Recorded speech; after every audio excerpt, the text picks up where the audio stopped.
क्या हुआ जब कुंभकर्ण का पुत्र मूलकासुर आया भगवान श्री राम से अपने पिता के मृत्यु का बदला लेने। आखिर क्यों मूलकासुर जैसे शक्तिशाली राक्षस को भगवान श्री राम भी नहीं हरा पाए। आप देख रहे हैं अध्यात्म गुरु यूट्यूब चैनल। मैं हूं आपका दोस्त धर्मेंद्र। वीडियो में आगे बढ़ने से पहले हमारे चैनल को सब्सक्राइब अवश्य करें और बेल आइकन जरूर दबाएं।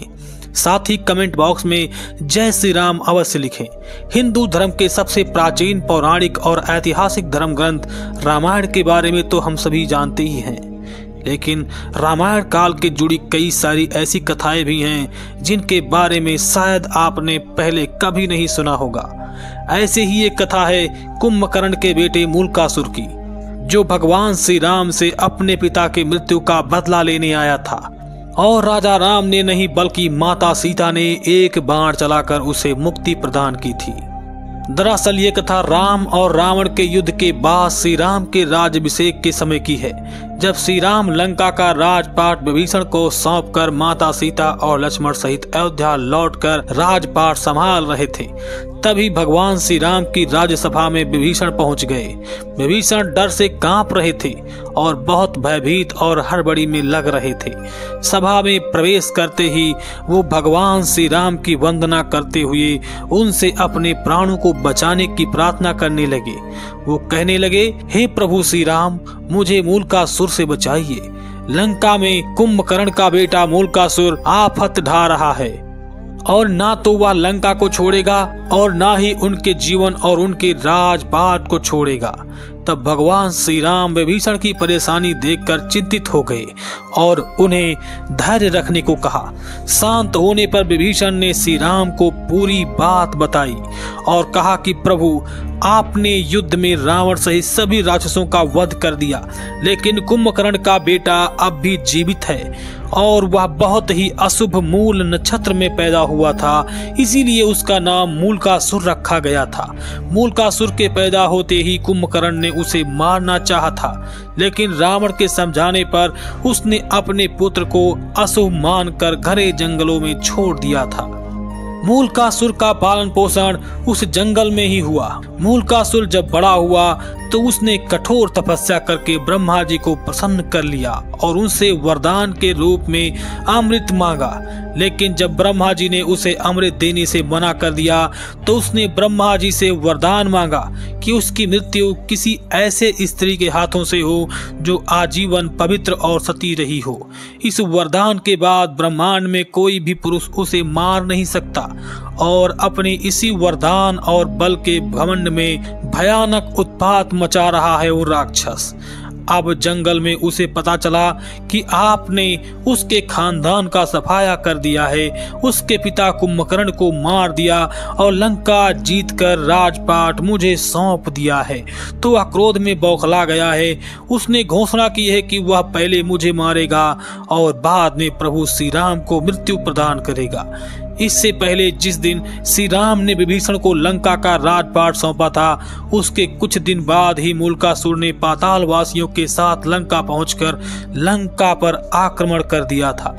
विभीषण ने 6 महीने तक वीरता के साथ मूलकासुर का मुकाबला किया, लेकिन ब्रह्मा जी के वरदान से वह इतना ताकतवर बन गया था कि कोई उसका सामना कर ही नहीं सकता था और मजबूरन विभीषण को लंका छोड़कर भागना पड़ा और वह अपने बेटे, मंत्रियों और स्त्रियों के साथ किसी प्रकार सुरंग के जरिए भागकर प्रभु श्री राम के पास मदद के लिए आ गया। मूलकासुर ने लंका में धावा बोलते समय घोषणा की थी कि वह सबसे पहले धोखेबाज विभीषण को मारेगा और फिर उसके बाद अपने पिता की हत्या करने वाले श्री राम का वध करेगा।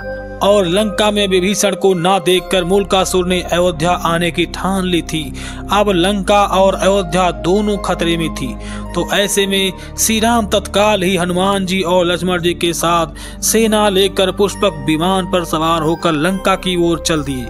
श्री राम के लंका पहुंचते ही मूलकासुर ने अपनी सेना को लेकर उन पर धावा बोल दिया। लगातार 7 दिनों तक भयानक युद्ध के बाद कोई भी परिणाम नहीं निकला और मूलकासुर अकेले ही भगवान श्री राम की सेना पर भारी पड़ रहा था। मूलकासुर को ना ही भगवान श्री राम हरा पाए और ना ही लक्ष्मण और ना ही हनुमान जी। मूलकासुर को हरा पाना बेहद ही मुश्किल होता जा रहा था। युद्ध का नतीजा अपने पक्ष में जाता देखकर भगवान को चिंता हो गई। विभीषण के जरिए भगवान श्री राम को पता चला कि मूलकासुर इस समय तंत्र साधना करने गुफा में चला गया है और उसी समय ब्रह्मा जी ने वहां आकर श्री राम को ये सब बताया कि उन्होंने मूलकासुर को स्त्री के हाथों से मरने का वरदान दिया है, वो खुद उसे मार नहीं सकते। इसके अलावा जाते जाते ब्रह्मा जी ने भगवान श्री राम को ये भी बताया कि जब कुंभकर्ण और रावण के कुल के सभी लोग लंका युद्ध में मारे गए थे, तब मूलकासुर ने मुनियों के बीच में दुखी होकर कहा था कि चंडी सीता के कारण उसका समूचा कुल नष्ट हो गया है। और माता सीता के इस अपमान को सुनकर ऋषियों ने उसे श्राप दिया था कि दुष्ट, तूने जिसे चंडी कहा है वही तेरी मृत्यु का कारण बनेगी। तो अब केवल माता सीता ही उसका वध कर सकती हैं, इसलिए उसके वध के लिए माता सीता को लंका आना ही होगा। ये जानकर मर्यादा पुरुषोत्तम रघुनंदन भगवान श्री राम ने हनुमान जी और गरुण को तुरंत ही पुष्पक विमान के साथ सीता जी को लेने भेजा। पति के संदेश को सुनकर माता सीता तुरंत ही जल्दी भगवान श्री राम की आज्ञा से उनके शरीर से एक दूसरी तामसी शक्ति निकल पड़ी। उसका स्वर बड़ा भयानक था। ये छाया सीता चंडी के भेष में लंका की ओर बढ़ चली। वहीं श्री राम के कहने पर उनकी वानर सेना ने मूलकासुर की गुफा में जाकर उसकी तांत्रिक सिद्धियों को तहस नहस कर दिया। ये देखकर क्रोध में तमतमाया हुआ मूलकासुर दांत किटकिटाते हुए बाहर निकला और युद्ध के मैदान में माता सीता की चंडी सीता को देखकर गरज गरज कर कहने लगा, औरतों पर मर्दानगी नहीं दिखाता हूँ मैं, यहाँ से भाग जाओ वरना मार डालूंगा। तब माता सीता ने उसे ललकारते हुए कहा कि मैं तेरी मौत चंडी हूँ। ऐसा कहकर चंडी सीता और मूलकासुर आपस में घनघोर युद्ध करने लगे। मूलकासुर और वही चंडी सीता आपस में कई सारे दिव्यास्त्र को एक दूसरे पर छोड़ रहे थे, एक दूसरे के दिव्यास्त्र को लगातार काट भी रहे थे। ये युद्ध बहुत ही लंबे समय तक चलता रहा और आखिर में चंडी सीता ने चंडिकास्त्र चलाकर मूलकासुर को मृत्यु की सैया पर सुला दिया। मूलकासुर के धराशाही होते ही सभी राक्षस हाहाकार करते इधर उधर भाग खड़े हुए और छाया सीता भी लौटकर सीता के शरीर में प्रवेश कर गई। बाद में कुछ दिनों तक लंका में रहकर भगवान श्री राम और सीता सहित पुष्पक विमान से अयोध्या लौट आए। लेकिन मूलकासुर कुंभकर्ण का वह पुत्र था जिसे बाल्यावस्था से ही कुंभकर्ण ने त्याग दिया था, लेकिन फिर भी अपने पिता और अपने कुल का बदला लेने के लिए भगवान श्री राम से युद्ध कर रहा था। सोचिए मूलकासुर कितना शक्तिशाली था कि उसे स्वयं भगवान श्री राम, हनुमान जी तक लक्ष्मण जी भी उसे हरा नहीं पाए और सिर्फ उसे माता सीता ने ही पराजित किया। आपको इस बारे में क्या लगता है और आपके क्या विचार हैं? कमेंट बॉक्स में हमें अवश्य बताइएगा। अगर आपको हमारी ये खास जानकारी अच्छी लगी है तो वीडियो को लाइक कीजिए, हमारे चैनल को सब्सक्राइब कीजिए और ज्यादा से ज्यादा शेयर भी कीजिए। मिलेंगे अगली बार एक नई खास जानकारी के साथ, तब तक के लिए